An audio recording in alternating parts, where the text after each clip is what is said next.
Well, good afternoon, everyone, and thank you so much for joining NCSL for our National Conference of State Legislatures webinar, Solar on Agricultural Lands, Preserving Pollinator Habitat and Soil Health.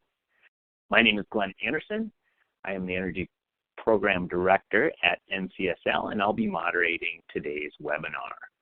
It is the third in a series of Natural Resources and Infrastructure Committee's 2020 spring webinars. And we will be having two more webinars over the next few weeks. One will cover legislative trends in traffic safety, and the other will explore state efforts to meet clean air standards as they deal with increased emissions from events such as forest fires. And for a complete schedule and registration details, please visit our website at www.ncsl.org.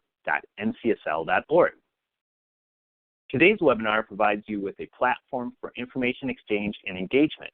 Over the next 60 minutes, we encourage participation through our chat box. So please feel free to type your questions or provide answers to any questions in the chat box on your screen. To familiarize yourself with the chat function and to learn who else is joining the webinar today, I invite you to type in the state from which you are calling from now. Also, you are welcome to send questions for speakers through the chat box at any time. They will be answered after the three presentations conclude. The webinar is being recorded, and links for the recording and presentation slides will be sent out once those resources are made available. Additionally, you can download the presentation slides immediately by clicking on the Resources tab, and the speaker bios are also available by clicking on the Speaker tab. So let's get back to the webinar topic. As states are pursuing efforts to decarbonize their electricity systems, farmland solar is being explored as a potential way to help meet clean energy goals while ensuring that growing populations can live in harmony with the environment that sustains them. With 1/4 of U.S. agriculture reliant on depopulation that have seen massive declines in the past few years, the urgency of these efforts has increased.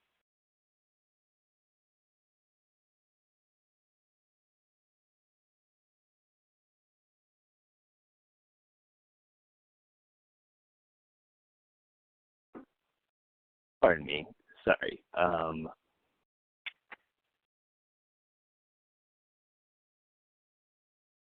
There we go.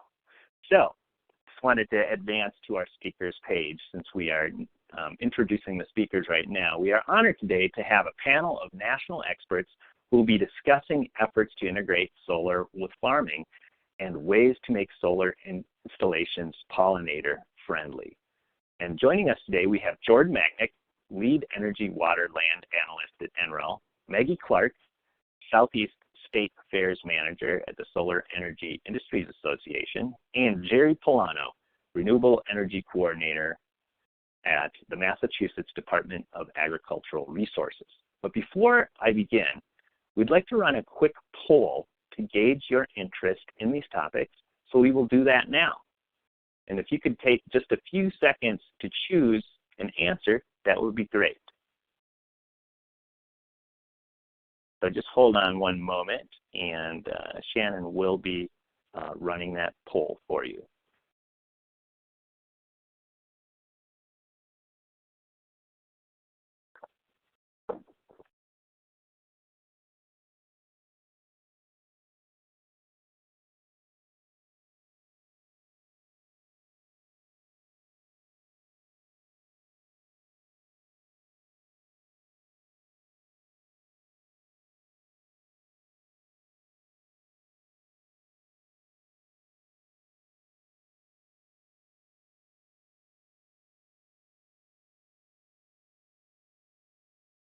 Well, we may be having some technical difficulties, so let's just proceed with our first presenter, and we'll hopefully run that poll after Jordan provides his presentation. So first up, we do have Jordan Magnick, Lead Energy Water Land Analyst for NREL. His primary work addresses the environmental impact of energy technologies while seeking opportunities for energy and ecological synergies. In his energy, water, land leadership capacity, Magnick analyzes national and regional implications of different energy pathways in the context of water and land resources, evaluates opportunities to improve the energy management of water infrastructure, and explores innovative approaches for co-locating solar and agricultural activities. So let's welcome Jordan. And just as a reminder, please enter your questions for the speakers, such as Jordan or the next two, in the chat box, and we will get to those after all three presenters have concluded their presentations.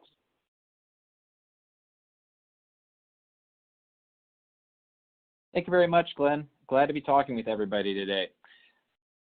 The work that I'll be talking about will be related to the DOE-funded INSPIRE project, which is all focused on integrating solar on agricultural lands. So one of the driving motivators of this work is the fact that we see the solar business booming. So we see projections for a lot of solar development, and we realize that there's not enough rooftop space to hold all the solar development that's needed. So that means we will need to use utility scale solar projects that are ground mounted.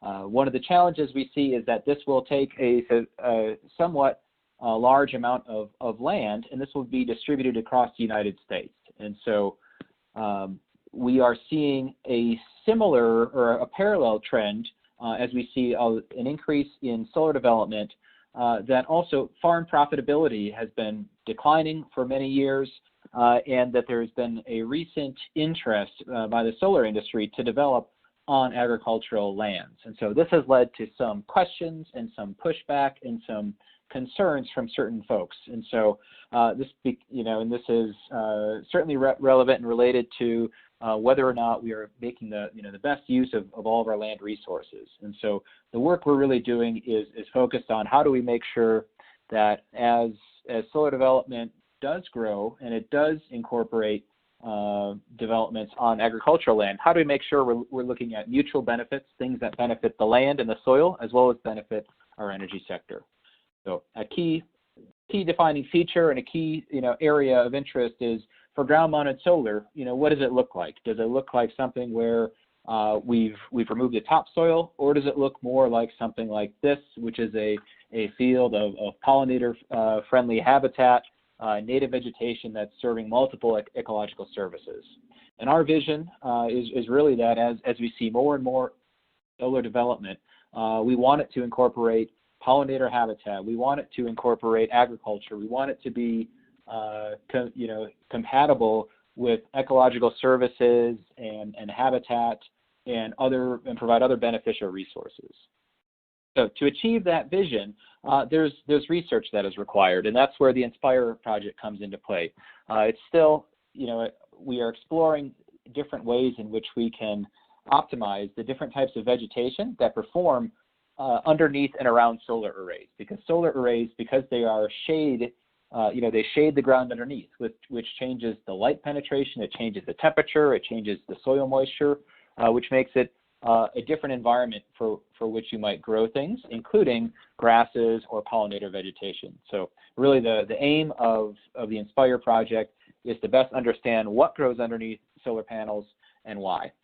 We are doing this through a series of field research sites and analytical studies that are happening across the country with multiple partners. We are really interested in exploring, for example, the economic viability of integrating solar and agricultural activities. We're interested in looking at how solar can actually be used to increase agricultural yields in certain arid regions. We're looking at, in remote off-grid areas, how solar can provide energy, water, and food benefits, as well as we're looking at ways in which solar can support pollinator habitat, and by supporting pollinator habitat, thus benefiting surrounding agriculture. Our research sites, we have around 25 sites that are located across the country that are evaluating many of those different topics. So we might be growing agricultural crops in one site and looking at pollinator habitat in another site. Some of these sites we're actually looking at multiple different options at once. So one of our sites in Oregon, for example, is looking at both pollinator habitat and crop growth in the same site. So this effort is really designed to try to capture some of the geographic differences that we see from different climates, as well as different soil types and different growing conditions that really all might affect what types of beneficial vegetation grow most successfully underneath the solar arrays. It's important to note that our Inspire project is informed by an advisory group called ASTRO, and this advisory group is composed of a mix of the industry, so this could be food organizations as well as the solar industry, research entities, state agencies, and then environmental and resource organizations and foundations that are in tune with things that are happening across the country and are really there to help make sure that all the research that we're doing is really meeting the pressing needs of the industry and the pressing needs of state legislatures. For each of our research projects that we undertake, we have a series of activities that we like to perform subject to strict protocols. The idea is that our hope is that rather than having to do 50 different research sites in each state to really capture that, we're hoping that as we are able to use consistent research protocols, that it becomes much easier to translate results from one area to another. But we have a series of instrumentation that we use. We do pollinator and other beneficial insect population studies, as well as then calculate plant growth and percent cover of different types of analyses. We have published some of our standards and protocols on vegetation evaluation. We are working on developing those for crop growth and some other types of analyses as well. But I did want to take a highlight, a brief example of some of the work we're doing in Minnesota. So this is a case where we're working on 4 different sites in Minnesota that are all in different parts of the state and thus have different soil types and are part of different ecoregions. And we're looking at different seed mixes among these different sites. So as I mentioned, one of the remaining questions is really best understanding what grows underneath the solar panels and why. And so for these, we are evaluating 9 different seed mixes in the state of Minnesota. And some of these are done in conjunction with the state of Minnesota, who has its preferred seed mix. And we're evaluating how well each of those seed mix performs in terms of its percent cover of the different types of flowers that would be blooming throughout the year. We're complementing this research on the vegetation study with research on the population of pollinator and other beneficial insects. So we're doing field work where we're actually going out and counting individual insects and individual bugs and better understanding to what extent do these beneficial insects and pollinators actually seek to forage on the flowers and the other vegetation that's underneath the solar array. We're then complementing that, both the vegetation and the pollinator population monitoring activities, with some analyses looking at ecological services. So things looking at stormwater runoff benefits, soil carbon benefits, other types of ecological services that could really help show the broader impacts of implementing pollinator-friendly solar on a project. And this is all backed up by instrumentation and validated with a series of instrumentation that's installed in the ground. So here's that's an example of some of the work we're doing in Minnesota. We also did a national level study that really highlighted currently there's over 800,000 acres of agricultural land that would be able to benefit if the existing solar plants that we have right now had pollinator-friendly vegetation. So there's a real opportunity to benefit agriculture, even just with existing sites, if they were able to incorporate pollinator-friendly vegetation. And this number, as we see solar development increase year by year, the number of those projects that are built near farms, so if they're within about a mile of a pollinator-dependent farm, there's that opportunity for those projects to benefit local agriculture. So you can see it's steady increase year by year of the amount of pollinator-dependent agriculture that could benefit. So that's pollinator-friendly solar. I will say we're also interested in a few other configurations, and so we're also examining growing specific crops underneath solar panels and really best understanding how you can grow crops in the optimized way in different locations, such that you can still achieve the yields that you want, while still, so you're able to both produce electricity on the same land as you grow crops. And so here's an example of our research site at the University of Massachusetts Amherst campus in a facility built by Hyperion Systems. You can see an example on the right with our, us growing broccoli there, and you can see, depending on where you are located, either directly under the panel or behind the panel or in front of the panel, there's different amount of shade, and that'll lead to different amounts of yields, or in this case, the size of the broccoli heads. In another example, we're working in the Southwest at the University of Arizona at the Biosphere 2 facility. Here we also have elevated panels where we're growing crops like peppers and tomatoes underneath the panels. And here we've had some exciting results. Because it is such an arid area, we are able to see that for peppers and tomatoes, we are able to get higher yields of the crops growing underneath the panels while using less water. And so this is, in an arid area like Arizona, this is actually quite encouraging, and it's really, the start of some really exciting research that we're doing and expanding this work into other states as well. Beyond growing crops, there's other opportunities for integrating other agricultural activities with solar projects. One of those is, and this works well with pollinator-friendly vegetation, is beekeeping. And so we've partnered with a number of different beekeepers who have been able to set up their hives near the solar arrays, and so the bees are able to forage on the pollinator habitat underneath the arrays. They can then turn this into honey or other value-added products and then sell these at a premium. So there's an option. We're also seeing quite a few instances of people integrating grazing along with solar development. And so this can be more traditionally is done with sheep, but we are also exploring, and the Massachusetts site has also explored the integration of cattle grazing underneath elevated panels as well. And then lastly, there is also the opportunity of, if you have a reservoir, solar over reservoirs can potentially reduce evaporation, leading to water savings, and it will also not taking up any of that productive agriculture farmland.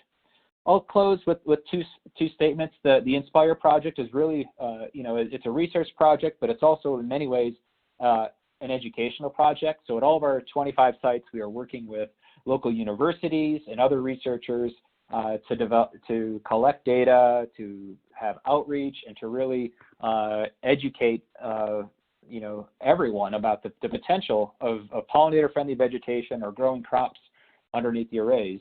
And this has been an extremely valuable experience. And beyond working just with students, so not only PhD students or high school or elementary school students, but we're also working with state agencies and engineering companies and other private industry folks, and bringing them on site and helping show them, the benefits and what a pollinator-friendly solar site or agriculture solar site might actually look like. And this has also led to some impact, and we've had a lot of great engagement with various state agencies across the country, as well as various private industries, and helping them identify really what are the best paths forward for them, how can they best incorporate solar and agriculture together that can meet both of their energy needs as well as their agricultural needs going forward. So we're always happy to work and always happy to partner with other agencies, and I hope that this brief overview gave you a little bit of insight into solar and agricultural as a whole, as well as some of the quantitative and scientific research that's ongoing right now to better understand these issues and the trade-offs between solar and agriculture. So that's all I have. I think now we'll be passing it along to Maggie. Yeah, thank you so much, Jordan. It was a great introduction and overview, and I think there was a great amount of work that NREL is doing that you've really summarized, and thank you so much for sharing with us. As a reminder, I just wanted to encourage our audience to ask any questions that they may have, pose them to our speakers, and you can enter those in the audience chat box, and they will answer those questions after the presentations conclude. I also wanted to note that the survey actually did come in, and I had overlooked the survey tab on my interface here. So just wanted to kind of remark on that, that there was quite a bit of interest in really just all of the above, the environmental issues related to co-location, as well as just helping to improve the ability of solar and agriculture to be co-located, as well as the pollinator habitat. So thank you so much for responding to that. And with that, we will advance to Maggie Clark. She is the Southeast State Affairs Manager for the Solar Energy Industries Association. She oversees the regulatory and legislative engagement in the Southeast. She also manages SEIA's Siting and Permitting Committee, which has an emphasis on private land development. So let's welcome Maggie. Hi, Glenn. Thank you so much for having me. I wanted to start my comments with a really brief thank you to all the legislator staff and all the public servants on the phone that are working so hard during this pandemic. I wanted to seize the opportunity and say thank you for all that you're doing for your constituents and states during this time. Moving on, I wanted to talk about the solar industry and how we're tackling a lot of these interesting topics that I think Jordan gave a great overview on. As he mentioned, the solar industry consistent growth trajectory, as you can see in this graph here, that's slightly outdated, but still pretty relevant. My organization is the National Solar Trade Association, so we represent a lot of the big national solar companies as well as local companies and those in the solar supply chain. We have a bold goal for this decade, as announced by our CEO in January. We would like to spend the next 10 years enacting policy and regulatory efforts to become 20% of electricity generation by 2030. So this is a huge increase for our technology and one that's, quite frankly, going to see some growing pains as we work to achieve our goal and we become a larger part of the electric generation mix. We are trying to be very proactive as an industry about responsible land development, which is pretty much what my comments are centered around today. And then I would be remiss if I didn't spend a brief moment on the pandemic's impact to the solar industry. Here's a graph here that shows a heat map of the job impact to the solar industry. Nationwide, we're predicting a 38% decrease in kind of our yearly job predictions, lower than kind of the baseline of 2020, what we were expecting to see. And then back to the topic at hand, one of the most common questions that I get asked by friends, neighbors, legislators, regulators is, is all of this solar development going to take all of the agricultural land out of production? I wanted to draw your attention to this graph. This was a study done in North Carolina, which is currently the #2 solar state in the country behind California. So a pretty significant amount of solar has already been installed.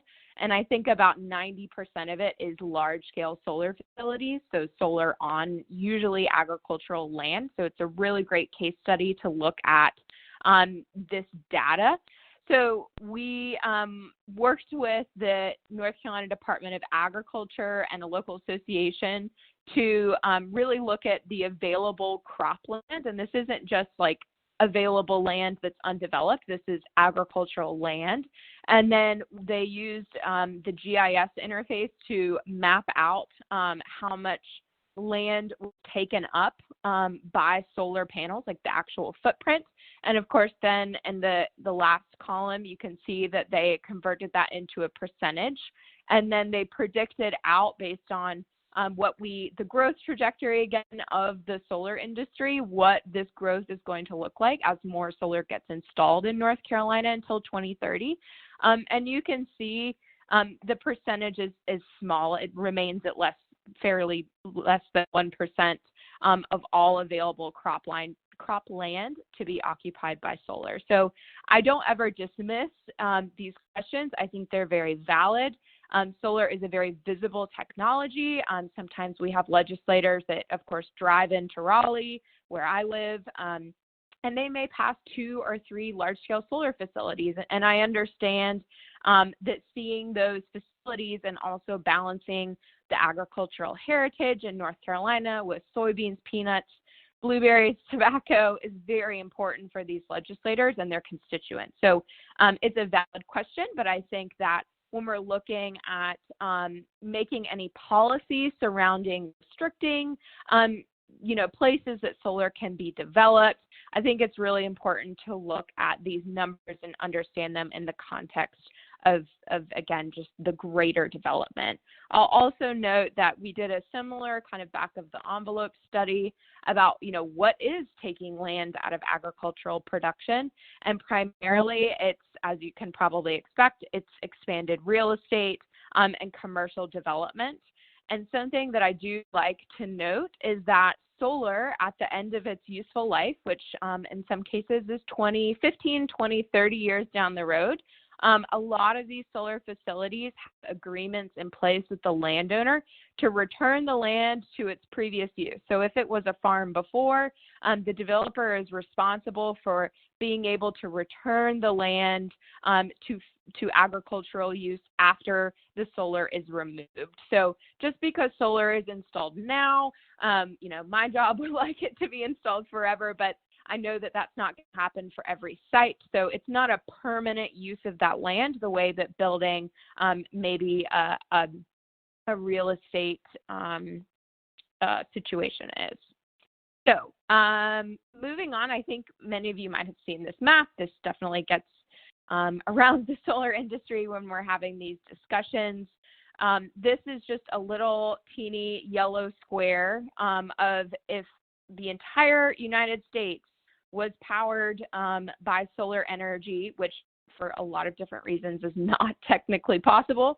But if it was, hypothetically, this yellow box would be all of the land mass that's needed. I wanted to touch on regenerative agriculture and its kind of intersection with solar development. We'll talk in a little bit about the different innovative ways that the solar industry is partnering with academia and agriculture and, the school down the road on different programs to make sure that it's a lasting part of the community and not just a construction project. And I know Jordan went over quite a few of these, but I did want to talk about regenerative agriculture because it's one of the newer things that I guess I'm hearing about. I'm not a soil scientist by any means, but I think this is pretty cool. It's just a way of taking care of the soil where you're actually capturing carbon from the atmosphere and storing it in the soil. So we are seeing a few solar companies actually in the Southeast in Georgia and Tennessee pilot this type of soil treatment on and around their solar facilities. So I think it's a really cool way that we're not just producing clean energy with these systems, but we're also capturing carbon out of the atmosphere. And again, something really innovative that if you're a state that's on the cutting edge of these things, I would look into this a little bit more. This is a fun slide. It's not fun, but it's bullet points of all the fun things that the solar industry has done and looks to do, again, to make sure that this isn't just a construction project, that they're good neighbors and they're good stewards of the land. Jordan mentioned livestock grazing. Just a quick aside about that. Sheep is usually what they use. Traditionally, or I think when the solar industry was first navigating the livestock with the solar panels, they originally started to use goats, and they realized that the goats like to be at the highest point. So the goats were actually jumping onto the solar panels and trying to eat wires, because I guess goats eat a lot of different things. So they had to transition to sheep. And of course, the sheep graze around the solar panels, and that helps there's as much maintenance and mowing and pesticide use, herbicide use, because it's done in a more natural way. Native plant restoration, you hear a lot about this in just pollinator corridors and native plant restorations across lots of different developments. Wetland restoration, this is something we're seeing a little bit more of. This is more engineering intensive, but can definitely have some environmental benefits. If this is, if it's a part of the land that's having a lot of flooding or a lot of drought, having kind of developers go in and do this wetland restoration when they're building a solar farm can be a really good kind of pair. Pollinator habitat and creation, you'll hear a lot of this later, but I did want to flag this is definitely a very cool thing that the solar industry and a bunch of other industries are doing. Permeable fencing to maintain wildlife habitat. For some reason in Georgia, we have some solar projects that have a lot of turtles on them, or tortoises, and they like to migrate, I guess, from nest to nest. And I don't know if migrate is the right word. They like to move around. And so we've seen some projects do permeable fencing. So just like the bottom of the fence has some holes in it so that the wildlife can move throughout the development, because it's safe for them, to make sure that we're not obstructing any migration patterns or habitats. And then finally, I mentioned this before, but most solar, I'd say 90% of all solar projects have what's called a decommissioning plan. Usually that's in the private contract between the landowner and the solar developer. But developers are usually pretty happy to share like a temp decommissioning plan if you're interested in seeing one. And this says, it kind of outlines what I said earlier about returning the land, you know, after the solar is removed to its previous use. Because these are state legislatures across the country, I wanted to flag this website and this map.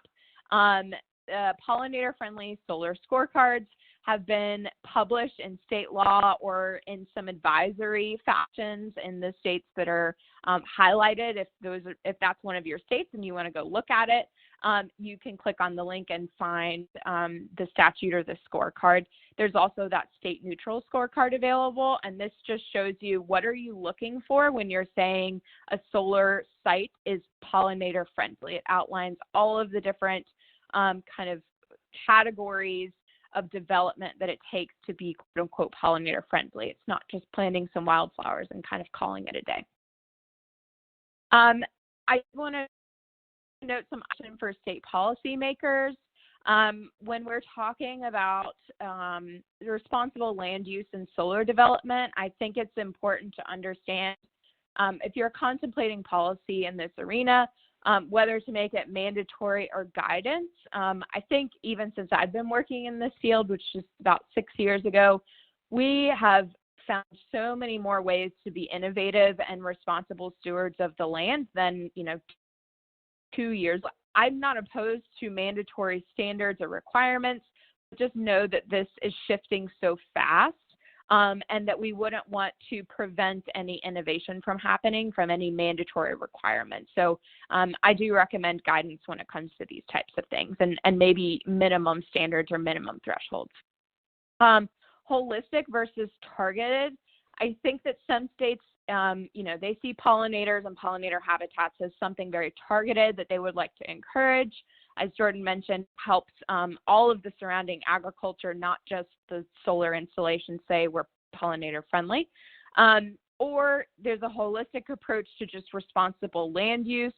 I also wanted to note that with responsible land use and a holistic approach, solar, wind, we don't like to be singled out.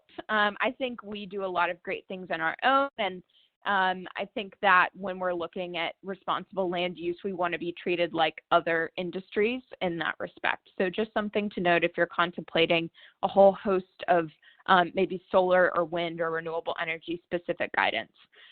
Greenfield and brownfield development, I think there's been some really interesting legislation come out that has encouraged solar on brownfield development. So sites that may have seen, for example, I think there's one in Kentucky or West Virginia on a coal mine. There's a solar project being developed there because state legislature said, you know, this land isn't really usable for anything else right now, but we could put a solar development on it and it could have kind of a renewed use. So thinking about taking land out of production or taking land that really can't be used for anything else and kind of encouraging solar to site there, that can be done through a variety of things, but I think you're going to have really great success rate if you're looking at things like property tax exemptions or some other kind of special tax treatment to encourage siting on specific pieces of land. Prime farmland is also something that I hear a lot about and usually in concerns, and I just wanted to address it. Prime farmland is, of course, the USDA certification for a very, very robust soil. And again, I'm not a soil scientist, but it grows really expensive crops because the soil is very rich in nutrients. We have seen a few solar projects sited on prime farmland. Like in my next bullet, we kind of think that that's a decision that the landowner makes. Quite frankly, if the landowner was making enough money selling the crop on that prime farmland, like selling the blueberries or selling the soybeans, they probably wouldn't be looking to solar to supplement that income. They're not going to do something that doesn't make economic sense, and I would say 90% of the cases. So prime farmland, we have seen like legislation pop up that prohibits solar development on prime farmland. And again, I really think you have to understand, or I think it's important to consider the private property rights aspect of, you know, constituents and private landowners executing these contracts with developers and respecting that process. I think that's all. So I'm happy to answer questions through the chat box when we're ready for questions. And Glenn, I'll turn it back over to you. All right. Thank you so much, Maggie. That was a great overview of a lot of the different efforts going on across the U.S. And so for our final presenter, we will have Jerry Polano. He's the Renewable Energy Coordinator at the Massachusetts Department of Agricultural Resources. Jerry began working for the department in May 2007 and created the department's first energy program to promote energy efficiency and renewable energy implementation on farms through education and technical assistance, as well as helping farmers understand and incorporate the various clean energy financial incentives for their projects. So Jerry's going to be providing us with a case study of what efforts have been successful and that he is undertaking in Massachusetts. So let's welcome Jerry. Thank you, Glenn. Thank you, Maggie and Jordan, for your great overviews and presentations of what you're looking at. And thank you, National Conference of State Legislators, for inviting us here today to share with you what we're doing with solar photovoltaics on our agricultural land. I am Jerry Polano, Mass Department Renewable Energy Coordinator for the state. I want to lead off as well as Maggie did. I do want to thank and recognize our Governor Baker and the entire administration for their support as we plow through this. We call it Lewis and Clark, this dual use effort. Shout out to my Commissioner John LeBeau, who's been there every step of the way as well, and our Mass state legislators who have been so supportive for all clean energy and energy efficiency policy for a number of years. That's why it's great to be in Massachusetts. And UMass, a partner with us all the way as well and still working with us on all this. So on behalf of all the above, thank you for inviting us. Here's an outline. I want to give everyone across the country, because I don't know how much you know about us, what our farmland is like, and how it relates to this concept of dual use. A couple of the solar programs we've had to get us to the SMART program, and then first applications of dual use that we're excited about. I will qualify and let you know that I do try to talk fast, so I I can get through these, and some of my slides are very noisy, but they're intended for you to look at in more detail after the fact. I'm just going to be pulling out some key components of some of those slides. I just thought it was important that you had those for yourself after the fact. All right, relevant information. Let's start it off. This is really our balancing act. This is really the balancing equation for us. We've got four major factors on this slide. First off, total land. We've got 5 million acres in our state, 60% covered with forest. Less than 10% is acreage and farmland. And of that, less than half of that is cropland. So number one factor in our balance is limited farmland, very limited farmland. Factor number two, we have a huge interest in buying local. It's soaring. We've had the last 10 years, it's been incredible. We've got winter markets now. We've got greenhouses trying to grow year round. So we know we need and want to provide local food. And our most recent farm plan has identified very higher goals than where we are now, trying to go from an existing 10% of what we provide ourselves to 20 and 30% higher. At the same time, we've got climate change mandates and goals for clean energy, just like every other state. And farms need to be part of that. So we recognize that as another factor in the equation. And last and not least is the diverse income streams that farms seek for short and long-term viability that are sometimes attracted by commercial development options. So we get these four factors. That's what we're trying to juggle and balance in the air. And how can we make all that work and still be part of the solution? Just a snapshot for everyone to take a peek at where most of our agricultural is. It is across the state. Heavier in the central western Mass part of the state and some on the southeast as well. Here are the bar charts that support some of the facts I put in that first slide. Our ag land over the last 45 years, I should say, going down. Our total cropland going down. And here's one I didn't really speak about, total harvested cropland, which is even less. And that comes to less than 3% of our total land. So we're definitely in a limited land crunch. We also, again, have all these other factors we're trying to incorporate. What's the big picture? Why are we trying to do all this? We recognize that farms do and can be sustainable with energy the same way they can be sustainable with the traditional agricultural practices for soil and water. So sustainability is key. Their ability to contribute. They should want to contribute to our environmental and renewable energy goals. And as I just mentioned, the diversified income stream is as well as important. The bottom line there, if I can go back one slide, if I missed, is that the status quo of traditional land cover, bylaws for 351 municipalities, siting issues, etc., everything else that we deal with all of our constituents as we look at siting solar projects on farmland. Next slide. How we try to work with them is both small scale and large scale. On a smaller scale, our grant programs annually are trying to get most all our farms to be zero net energy with their electric use. So small scale behind the meter projects is huge for us. And on a larger scale, as we just spoke, we've always tried for the last dozen years to get developers and farms to put their projects on their least productive land, but that never seems to go anywhere, or there's just not enough land for that to be economical. So dual use is what we've been trying to promote, cropping, regenerating the soil. And it really all started for us back in 2008, 9, and 10. Dave Marley, who's passed away, sorry to say, an entrepreneur, someone who loved farms, also loved clean energy, and never thought they were mutually exclusive. Said, you know, we can do both. Why can't we do both? So he came up with the concept. We attribute the terminology dual use of land to David up here in our state.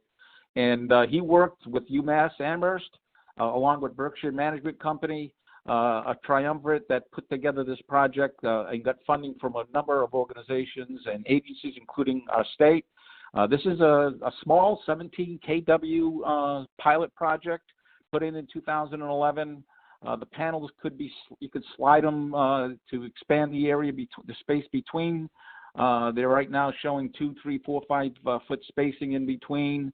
The first few years, this project demonstrated grazing in pasture grasses, very successful.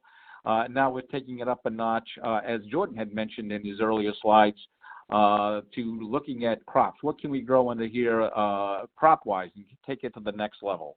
So it was coincidental that David got interested in dual use because just around that same time was the dawning of large-scale projects in Massachusetts. It's when we went from grants to rebates. And the interest was huge. We came up with 2 programs, 2 rounds of SRECs that carried us through to 2018, where over 1,600 megawatts of solar was installed. The first round, not so much size and location specific. Round 2 started evolving towards looking at where we were putting these projects. And ultimately put in over 1,600 megawatts, as I said. But agriculture participated in both of these, but there were really no specific incentives for agriculture in these 2 SREC rounds. It wasn't until under Governor Baker's administration that the Solar Mass Renewable Target Program, which is now in effect, SMART as we call it, it's really under development since 2017. It launched in November of 2018, and this is the program that is really land and location-based for incentives. This program really tries to steer projects away from green spaces, put it to more what considered appropriate, but it doesn't rule those green spaces out. If projects want to be built there, they get less of an incentive or that qualifies for how they can do that. So with due respect to what Maggie just spoke about, we do respect the landowner and feel that the owner can still build projects, but we are obviously trying to do our best to protect a lot of our agricultural land through this. Just this past Monday, the interest was so high in this first round of SMART, we've expanded it another 1,600 megawatts. So now we're up to 3,200 megawatts in this SMART program. And the bottom bullet encompasses it all for us. It's the first time we've had incentives specifically related to incentivizing and encouraging dual use of land. The regulations are comprised of both of the strict regs, per se, and guidelines. So we've got guidelines that we think are more flexible, that we can help change as time goes on, easier to change than regulations. And the incentive is 6 cents a kilowatt hour above the base incentive that you would otherwise get. And that's been huge. It's been very helpful to keep these projects that 6 cents to offset the additional cost of raising these up higher, spreading them apart, getting less dense kW per acre, and trying to pay and offset those costs. Some key highlights of the regulations definition-wise, a solar tariff generation unit, an ag solar tariff generation unit has become the new dual-use terminology. But it's defined for us. It's land on what our tax-assessed, tax-appraised land is, or NRCS important land, farmland soil. So we're looking at prime, statewide important, and unique land that we're trying to encourage dual use and protect. It's the continued use of this land as well. So we're looking at every square foot. We're not just looking at taking rows of panels and spreading them apart and doing stuff in between. We can talk about that in more detail, why that's not so cost effective. But every square foot of land is what we're trying to use with this program.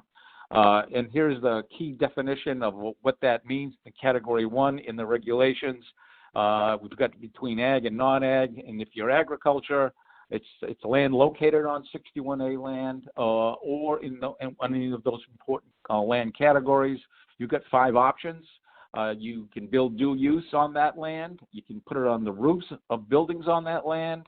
You can do floating, as Jordan had shown, if there are large enough irrigation ponds and it gets Conservation Commission and DEP approval. You can do canopy projects, the traditional parking lot canopies if you've got parking space. If you don't or can't do any of the above, you still have an option under Category 1, the best incentive. And that's putting it on the ground, but no more than 200% of your annual needs. Again, trying to limit how much of our prime and important farmland, I should say, we're using. Some, again, more noisy slide, I apologize, but I just want you can read it later, but these are the key ingredients of our regulation. I think the key here that I wanted to cite was bullet 2, optimizing a balance. We want to make sure that ag production underneath these panels is as much a priority as the generation of electricity, and as well as that these regulations, and you'll see the guidelines, have been built and designed for not just this year, and 5 years, and 10 years, but also for the life of the system. So we're wanting to make sure that the future farmer is not restricted by what we actually are putting up today. Bullet number 4 on this slide, I think one of the key items that we are recognizing and we want more info on is just the empirical data for what sunlight crops need, and an annual report is also needed as part of our program. The guidelines, again, as I said, they're put in place for 20, 25 years. We don't want to restrict future farming from having something that will not be taken down or moved. So we're trying to be flexible for future farming on these sites. And we have a smart tool that helps all these projects design their systems and helps us to identify just what the sunlight percentage will be on each project. This is an example of a fixed system. This is an example of a single axis tracking system design. Left side of the inputs, right side of the screen are the outputs. It helps us identify how much sunlight and shading we are getting. And as well, to add on to Maggie and Jordan's presentation, we have put in place under the revised regulations a pollinator adder, a huge interest, and we're glad to now have a pollinator adder in our state for these projects. What's the status? First round of projects that have come in the door, we've approved 9. They're aggregated projects, so there's really 16 separate sub-projects totaling more than 15 megawatts of AC. That's 15,000 kilowatts, and more than 35 megawatts of DC. So we've got DC behind the AC using battery storage, and I'll talk about that in a little bit. 5 of these projects are combining, they're aggregating their projects, because one of our highest costs here in Massachusetts is interconnection. We have a lot of single phase that needs to get upgraded to 3-phase and extended. It's a huge cost. So the developers have figured a good way to try to do that is share project cost with multiple farms chipping in on this. We're excited about the products that'll be underneath these panels. We've got a variety of cranberries. We've got a variety of vegetables, livestock, and hay. The cranberry projects that we developed with these, that we work with the developers on, huge research effort to the UMass Cranberry Experiment Station down in Wareham. They were extremely helpful in helping us feel comfortable about moving ahead with that project. We've got another 7 megawatts plus in the pipeline, more different kinds of vegetables and applications. And we're anticipating quite a few more projects as we move ahead with this updated, revised regulations. Here's a snapshot of where those initial 9 projects are located. As you can see, southeast, South Shore, that's where the cranberry ones are. And then South Central, we're getting applications, though, from across the state as we move on. Early project observations, most all these systems are using single-axis tracking. Who knew? Not a popular system design in Massachusetts when we were creating the regulations in 2017. I think we saw 1 or 2 in the state. It's a real creative, very nifty way to try to get sunlight underneath every square foot of land throughout the course of the day in the season. Fixed axis systems are not necessarily facing south, and farmers are really having a good input. They're actually requiring these projects higher in some cases to make sure there's accounting for irrigation, for plowing, for weeding, for nutrient management, etc. And as I mentioned before, most all these projects plan to incorporate battery storage, which is another good thing, which is a priority in our state. For us, as state agencies, we're looking right now, proposing some R&D, looking for funding. We really think it's important to develop a more comprehensive empirical database physiologically for all these crops. Much needed for the country, much needed for the world, and we're looking forward to seeing if we can make that happen. Is it good for your state? If it's lean like ours in terms of how much land you have for food and agriculture, certainly. If it's competed for by energy and food, or if you're just looking at basic regeneration of your farmland, this technology is certainly an option. It allows you to protect and utilize all your land. And then for us, the key is trying to find a balance of sustainable and equitable ag production with an economical solar project design. That's been a key to these early projects for us to make sure we're keeping everyone happy. Our efforts are a work in progress, but we're really excited and looking forward to more solutions and ultimately balanced solar projects to share with everyone else at some future time. A shout out to NREL. They've been supportive. They put together this national effort. They've been helping us in our own state with crop trials so we can get more empirical data. Thank you for your continuous support and funding. And at that point, I will think that ends it. And I thank you for your attention and, again, the opportunity to present. Thank you. Thanks, Jerry. That was a great presentation. Thanks for sharing all the tremendous work that's being done in Massachusetts to integrate agricultural production with solar. And I think you've really provided some great ideas and examples for our audience to take with them. We do have time now to answer some of your questions. So again, if you do have some, feel free to type them in the audience chat box, and we will get those to our presenters. If we don't quite have time to answer all of them, we may go over a little bit here, but we will try to get those answers from the presenters and get them emailed out to you. So, first question here: what are existing barriers that prevent these types of projects? That may be preventing these types of projects from occurring now? And I guess that really is for all presenters.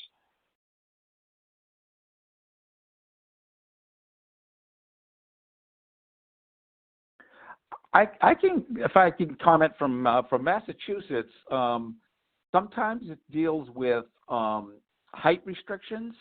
A lot of the local bylaws have limitations on how high these, in their bylaws, these solar systems can be mounted. So one of them is a barrier to try to get these up high enough so equipment can go underneath and we can get enough sunlight underneath. That's certainly one. I'm not certain any others that I can think of right now. Do any other presenters have comments? Okay, thanks. Yeah, so this is Jordan. I mean, I think one thing that might prevent some of these projects from being built in certain areas, might just be a lack of knowledge that it's something that's feasible and it's something that's cost effective. I think someone, they might not be aware of it, or they might not they might think, oh, that might, add a lot of cost. And I think that is, certainly a perception issue, but I think that's one of those educational pieces. And I think the more we see these projects being built and functioning successfully and cost effectively, I think a lot of those barriers should hopefully go away. And Maggie, did you have some comments as well? No, Jordan covered the cost one. Thanks.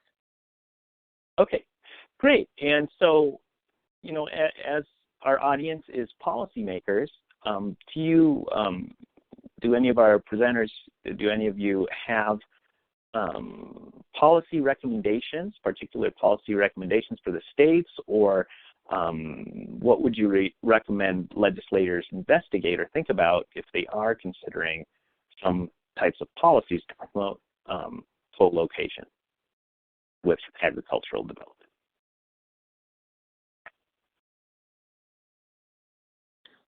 Hey, sure. This is Maggie. I'll take the policy question briefly. I think the foundation of good solar land use policy is model solar ordinances. These are usually done at the local level, so county or city jurisdiction, enacting an ordinance that says, in our neck of the woods, we would like to see X, Y, and Z related to solar development. But there are some states that are taking more of a statewide approach through some sort of permitting regime. So if that's something that your state already has, like a CPCN process or a state permitting agency for renewable energy or energy development, that's an avenue that you can explore to, again, provide guidelines, best practices, and just direction that this is in the interest of state policy and something you'd like to encourage.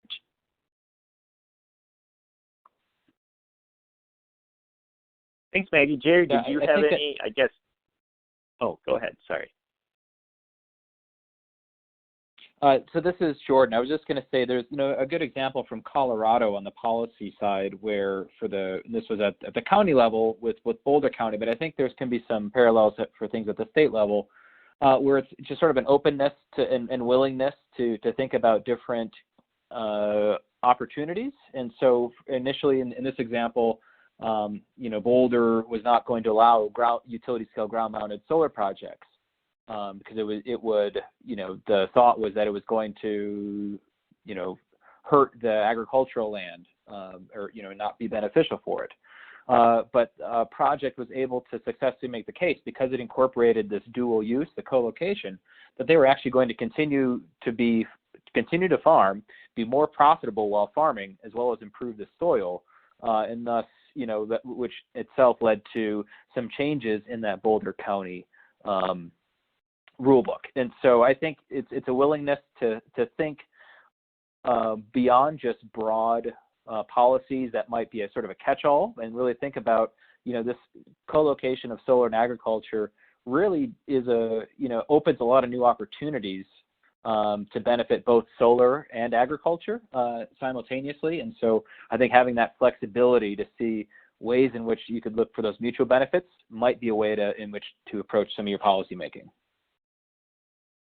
Yeah, Jordan, good comments. This is Jerry Plano, Massachusetts. I think for us,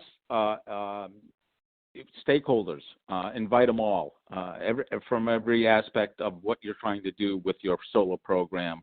Make sure they're all heard. Make sure we can try to accommodate all. Again, we're a small state farmland-wise. And we certainly recognize the importance of trying to protect a balance of the word I consistently use of interest, and trying to make sure that's accounted for. We always respected farms for the past 10 years who did carve out 25 acres and put in a low to the ground system for that fixed revenue that they like to see for 20-25 years. But we think dual use takes it to the next level. It gives them a better option, gives them a chance to actually keep both land and production and build the soils as well, along with solar generation. So I think it's probably up to each state. There's a bunch of states across the country that have a lot of land and have a lot more flexibility. And there's states like ours where we're limited, and we really need to do things that take all these interests into account. So stakeholders are important, that everyone has a voice in what's being done going forward. Great. We're running a little long, but we have one last question that I think is very relevant given the fact that many of these projects in many states may rely on tariffs that are related to net metering. And there is a certain, this was a question posed by one of our attendees, revolving around the New England Ratepayers Association, which has filed a petition requesting FERC to invalidate all net metering statutes and regulations across the continental United States, basically saying that the compensation should be based on avoided cost. But if you could, I guess, briefly provide an answer, if any of you want to comment on that. I think Maggie did, so I can let her go first. Is this something that we should be weighing in on? Hey, yeah, this is Maggie Clark from SIA. I don't want to speak for NCSL or about any action I think NCSL should take, but I guess I'll speak to the legislators and legislative staff on the phone. If you care about your state being able to kind of exert its own influence and direct its own state policy regarding energy, I think this is a bigger conversation than just net metering. It really has to do with a lot of different things that go into energy policy. If you're interested in retaining your right to direct your own state policy, I think this is a great opportunity to say so. There are lots of different ways to get involved through intervening directly. That deadline is June 15th, or writing letters or making public statements to the media. My organization is kind of leading the industry effort on this, but I can also connect you with other state legislators. I think there's some governors going to weigh in, and definitely state public service commissioners are weighing in. NARUC, also the National Association of Regulatory Utilities Commissioners, is going to weigh in. I believe the National Rural Electric Co-op Association will weigh in as well. Again, really talking about the need for states to retain jurisdiction in these matters. My email was on my slides, but it's mclark@seia.org, SEIA. If you want to talk about this offline, I'm happy to help coordinate. We have a lot of template letters that if you want to get involved, we're happy to get them to you. Thanks.